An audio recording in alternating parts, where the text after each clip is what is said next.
You know, about one in five men over the age of 48 actually has an overactive bladder, right? Instead, or in addition to prostate enlargement. You can have one or the other, or both. Sometimes they overlap. Here's a quick assessment, a checklist, so you know which is more prevalent, which is more relevant to you. If you got a weak stream, dribbling at the end, or is it hard to start? And that's probably your prostate. If you have sudden, urgent need to go and frequent trips like that throughout the day and night, like sudden and frequent, then that's probably your bladder. Saratoga spring water, I don't know if you see that. But what if you have both symptoms, right? Then you could have both issues that you have to heal.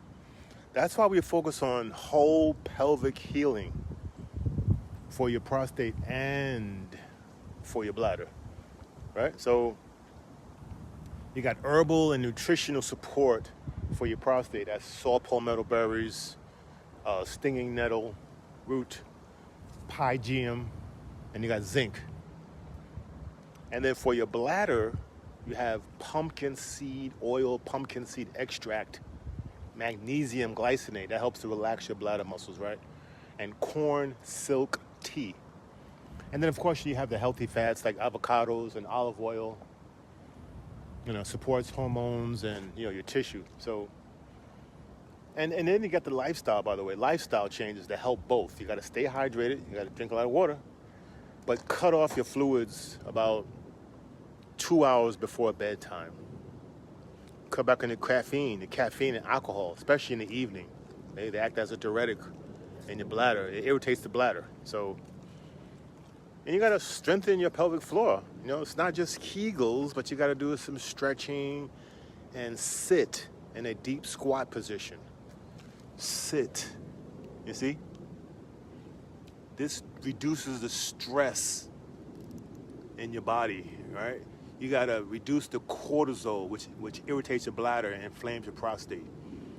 You need deep, restorative sleep. Magnesium glycinate helps for that. That's vital for testosterone and repair. Testosterone is actually produced at nighttime. So, brothers, you don't have to live chained to the bathroom. Don't guess. Take care of your bladder and your prostate. It's important that your mind is aware of both. So you're focusing your healing attention on both. Healing starts in the mind, right? Healing starts in the mind. Your intention. All the foods and elements and lifestyle, all other stuff is secondary, and it follows your mental mindset. Let's get healthy.